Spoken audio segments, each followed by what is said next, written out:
Balayya versus చిరు ఇద్దరిలో గెలుపెవరిది? Flops తో కసి మీదున్న చిరు, బ్లాక్ బస్టర్ తో ట్రాక్ లో ఉన్న బాలయ్య. అటు అఖండ తాండవం, ఇటు మనశంకర్ వరప్రసాద్. ఈసారి బరిలో పై చెయ్యి ఎవరిది? Have a look.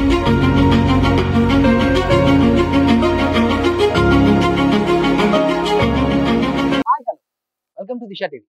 టాలీవుడ్ లో ఇద్దరు స్టార్ సీనియర్ హీరోలు బాలకృష్ణ, చిరంజీవి ఒకే టైంలో బరిలోకి దిగితే బాక్స్ ఆఫీస్ వద్ద వాతావరణం వేడెక్కుతుంది. సంక్రాంతి రేసులో ఒకసారి ఇద్దరు తలపడతారని మొదట ఊహించినప్పటికీ అది జరగలేదు. చిరంజీవి కంటే బాలయ్య 40 రోజుల ముందుగానే వచ్చేస్తున్నారు. బాలకృష్ణ నటించిన అఖండ 2 డిసెంబర్ 5న రిలీజ్ అవుతుండగా, చిరంజీవి యాక్ట్ చేసిన మనశంకర్ వరప్రసాద్ గారు మూవీ కూడా సంక్రాంతి బరిలో దిగుతుంది. అయితే వీరిద్దరి సినిమాలకి 5 వారాల గ్యాప్ ఉన్నప్పటికీ చాలా మంది మాత్రం వారి సినిమాల్ని పోలుస్తూ ఎవరు ఎక్కువ ఎవరు తక్కువ అన్న డిబేట్ పెడుతున్నారు. బాలయ్య అఖండతో థియేటర్లలో దుమారం రేపిన సంగతి తెలిసిందే.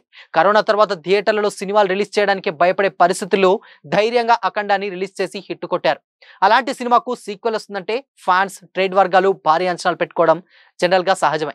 అందుకు అనుగుణంగానే అఖండ 2 ప్రపంచవ్యాప్తంగా సుమారు 120 కోట్ల బిజినెస్ చేసింది.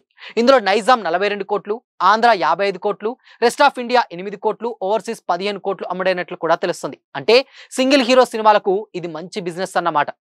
అయితే అంచనాలకు తగ్గట్లుగా ప్రీ రిలీజ్ బిజినెస్ పాజిటివిటీ అందుకోలేదనే మాటలు కూడా వినిపిస్తున్నాయి. బాలయ్య ప్రమోషన్ లో చురుగ్గా పాల్గొంటున్న జాజికాయ పాటపై వచ్చినటువంటి నెగిటివ్ అండ్ ఆ తర్వాత తమన్ మ్యూజిక్ రొటీన్ గా ఉందన్న విమర్శలతో సినిమాపై కొంచెం మిక్స్డ్ టాక్ నెలకొంది.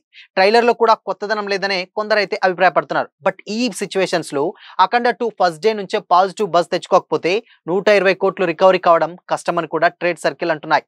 ఇక చిరంజీవి వైపు చూస్తే బోలాశంకర్ డిజాస్టర్ తర్వాత మళ్ళీ వెండి తెరపై కనిపించలేదు. ఇదే టైంలో ఆయన కొత్త సినిమా నేరుగా సంక్రాంతి రేసులోకి రావడం, అది అనిల్ రావిపూడి డైరెక్షన్ లో రావడం బిజినెస్ కు భారీ బూస్ట్ ఇచ్చింది. దీనివల్ల చిరు సినిమా ప్రీ రిలీజ్ బిజినెస్ 160 నుండి 175 కోట్ల వరకు జరిగినట్లు ట్రేడ్ వర్గాల టాక్. ఇందులో నైజాం 40 కోట్లు, ఆంధ్ర 70 కోట్లు, సీడెడ్ 25 కోట్లు, రెస్ట్ ఆఫ్ ఇండియా మొత్తంగా 9 కోట్లు, ఓవర్సీస్ 18 కోట్లు అమ్ముడైనట్లు కూడా సమాచారం. ఇది చిరంజీవి సినిమాలకి లేటెస్ట్ కాలంలో జరిగినటువంటి అత్యధిక ప్రీ రిలీజ్ బిజినెస్ పరంగా ట్రేడ్ వర్గాలు అయితే చెబుతున్నాయి. మీసాల పిల్ల సాంగ్కి కూడా భారీ రెస్పాన్స్ రావడం and Anil Ravipudi brand entertainment పై ఆడియన్స్ కూడా నమ్మకం ఉండడం అండ్ దాని తర్వాత చిరంజీవి చాలా గ్యాప్ తర్వాత మళ్ళీ బిగ్ స్క్రీన్ పై కనిపించడం ఇవన్నీ కూడా సినిమాపై పాజిటివ్ బజ్ పెంచాయి.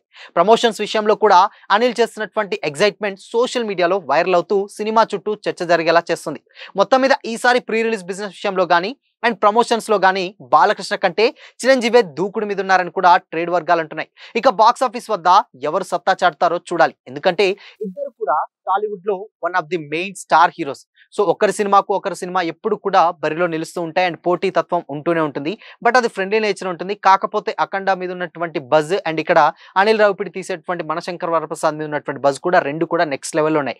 బట్ ఈ రెండు సినిమాలు అటు ఒకటి సంక్రాంతి, ఒకటి నార్మల్. బట్ అయితే సంక్రాంతి సినిమాల సీజన్ కాబట్టి డెఫినెట్ గా కొంచెం పాజిటివ్ టాక్ వస్తే ఆడియన్స్ అందరూ కూడా థియేటర్లోకి ఎగబడతారనలో ఎలాంటి డౌట్ లేదు.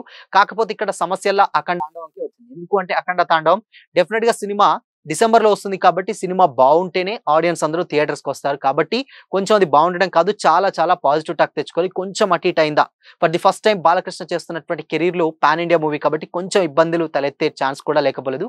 బట్ ఇప్పటి వరకు అయితే మాత్రం నెట్ఫ్లిక్స్ తోటి ఒక మంచి డీల్ కే ఓటీటీ ఇది కుదుర్చుకుంది. సో అక్కడనే సినిమా సగం సేఫ్ అయింది. కొంచెం పాజిటివ్ టాక్ వస్తే చాలు అన్న టాక్ కూడా వినిపించింది. ఇకపోతే మనశంకర్ వరప్రసాద్ కూడా సేమ్ సిచ్యువేషన్ కనిపిస్తుంది. బట్ ఏదేమైనా కానీ మనశంకర్ వరప్రసాద్ కూడా చాలా రిస్క్ లో ఉందనే చెప్పాలి. ఎందుకంటే అక్కడ ఆల్రెడీ సంక్రాంతి బరిలో ప్రభాస్ ఆల్రెడీ ఖర్చు వేసుకొచ్చున్నారు రాజాసాబ్ తో. బట్ రాజాసాబ్ అంటే ప్రభాస్ సినిమా వస్తుందంటేనే సింగిల్ స్క్రీన్స్ మొత్తం కూడా ఆల్మోస్ట్ ఫుల్ అయిపోతాయి. అలాంటిది సంక్రాంతి రేస్ లో ప్రభాస్ ఉన్నప్పటికీ అండ్ ఇక్కడ చిరు రావడం అండ్ దాని తర్వాత ఉన్నారు బట్ అది పోస్ట్ పోయింది అంటున్నారు అండ్ దాని తర్వాత శర్వానంద్ అంటున్నారు, రవితేజ, ఇలా చాలా రకరకాల సినిమాలు ఉన్నాయి. బట్ ఇవన్నీ పక్కన పెడితే సినిమా పాజిటివ్ టాక్ అనేది చాలా చాలా ఇంపార్టెంట్. ఇన్ కేస్ ఆ టైంలో కనుక కొంచెం నెగిటివిటీ మూట కట్టుకున్నా సినిమాలు కొలాప్స్ అయ్యే ఛాన్స్ కూడా లేకపోలేదు. కొంచెం బజ్ ఉన్నా కానీ ఆ సినిమాలకే ఎక్కువగా వెళ్ళే ఆడియన్స్ వెళ్ళే ఛాన్సెస్ అయితే లేకపోలేదు. బట్ ఓవరాల్ గా మాత్రం చూస్తే డెఫినెట్ గా ఈసారి చిరు కొంచెం పైన ఉన్నారు. బట్ అఖండ మాత్రం ఒకవేళ పాజిటివ్ టాక్ తెచ్చుకుంటే మాత్రం కలెక్షన్ లో సునామీ సృష్టిస్తుందనడంలో ఎలాంటి డౌట్ అయితే లేదు. సో చూడాలి మరి. ఇన్ కేస్ ట్రైలర్ అన్ని రిలీజ్ అయ్యాయి బట్ కాకపోతే ఇక రెస్పాన్స్ వల్ల ప్రమోషన్స్ తోటి కూడా నార్త్ లో కూడా మంచి బజ్ ఉంది. ఎస్పెషల్లీ ఇలాంటి కంటెంట్ నార్త్ కి చాలా బాగా కనెక్ట్ అవుతుంది కాబట్టి అఖండకు అదొక పెద్ద ప్లస్ ఉంది.